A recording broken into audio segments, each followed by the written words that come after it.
Au-delà des chiffres, au-delà des plannings, il y a une compétence qui fait vraiment la différence pour un leader, la gestion des talents. Attention, ce n'est pas juste un truc pour les RH. Non, c'est l'art de construire une équipe qui peut vraiment tout affronter. Alors, on va voir comment on peut devenir maître en la matière. Allez, on commence direct avec une question qui pique un peu. La réponse est super importante, parce que saisir la différence entre ce qu'on a appris et ce qui est juste naturel pour nous, eh bien c'est la toute première étape pour vraiment libérer le potentiel d'une équipe. Et le sien au passage. Le mot talent, on l'entend partout. C'est un peu un mot fourre-tout, non? On a tous une idée de ce que c'est, mais c'est souvent un peu flou. Pas de panique, c'est justement ce qu'on va faire. On va décortiquer tout ça pour que ce soit clair, net et précis, pour qu'on puisse l'identifier et surtout le faire grandir. Bon, pour bien construire, il faut des fondations solides. C'est pareil ici. Alors commençons par poser les 3 piliers sur lesquels repose toute la performance d'une équipe. Ok, d'un côté, on a le talent. Pensez-y comme un don, une facilité naturelle. C'est quelque chose qui sort tout seul, presque sans y penser. Et de l'autre côté, on a la compétence. Ça, c'est différent. C'est le fruit du travail, de la formation, de l'expérience. C'est quelque chose qu'on peut mesurer, qu'on a construit. L'un est inné, l'autre est acquis. Et voilà notre 3e pilier, la pièce manquante du puzzle, le potentiel. Lui, il est tourné vers le futur. Le potentiel, c'est cette capacité qu'a une personne à apprendre de nouvelles choses, à grandir, à devenir encore meilleur. C'est la promesse de ce qui pourrait être. Ce tableau, il est super pour visualiser comment tout ça s'emboîte. Regardez juste la ligne portée. Un talent comme le leadership, ça s'applique partout. Alors qu'une compétence comme la gestion de projet, c'est très spécifique. L'exemple juste en dessous l'illustre parfaitement. Et le potentiel, lui, il est toujours projeté vers l'avenir. C'est la capacité à devenir un super manager, par exemple. À cette théorie, on passe à la pratique. Maintenant, on va voir 2 outils très concrets, 2 matrices super visuelles qui peuvent complètement transformer la façon de gérer une équipe. On va passer de l'instinct à une analyse claire. Ah, ça sent le vécu, n'est-ce pas? Lucille, la seule personne qui maîtrise la machine X7. Si elle n'est pas là, tout s'arrête. C'est le cauchemar de tous les managers, le fameux point de défaillance unique. Quand tout repose sur une seule personne, toute la boîte est en danger. Et voilà la solution, la matrice de polyvalence ou matrice de compétences. L'idée est toute simple. On met les noms des collaborateurs d'un côté et les compétences clés en haut. On remplit les cases et paf, on a une photo instantanée de l'équipe. On voit tout de suite qui sont les piliers, mais surtout où sont les points faibles. Alors pour que ça fonctionne, il faut un système de notation simple, que tout le monde comprend. Pas besoin de se compliquer la vie.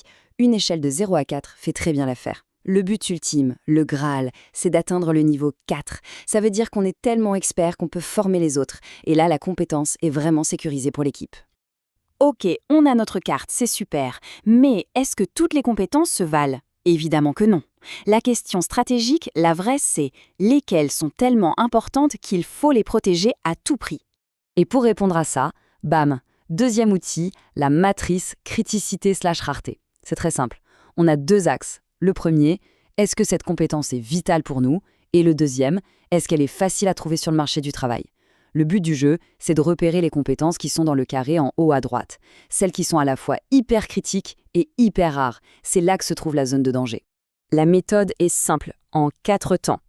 D'abord, on identifie toutes les compétences. Ensuite, on les positionne sur notre matrice. Le moment clé, c'est la 3e étape. On priorise celles qui sont dans la fameuse zone rouge.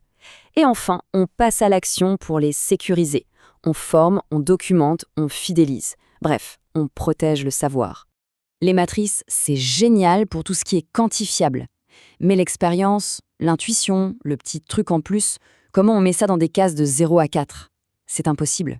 Alors maintenant, on s'attaque au savoir informel, au savoir caché.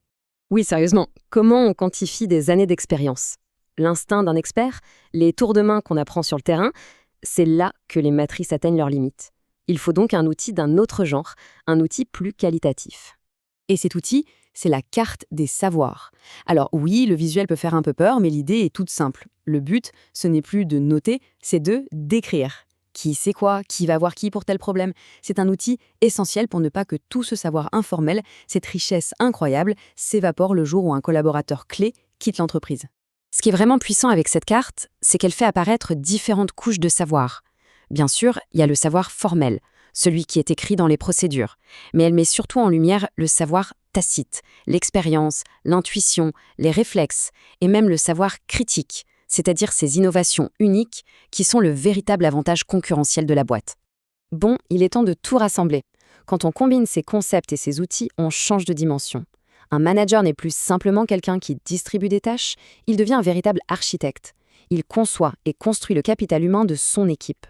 Alors concrètement, qu'est-ce qu'on peut faire dès demain? Pour dénicher les talents, c'est simple. Il faut observer. Qui fait les choses avec une facilité déconcertante et même avec plaisir?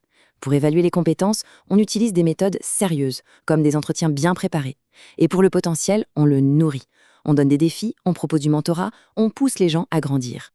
Et on va finir avec une question. Pour la route, le véritable trésor d'une équipe, bien souvent, il n'est écrit dans aucun document. Il est dans les têtes, dans les habitudes, dans les relations.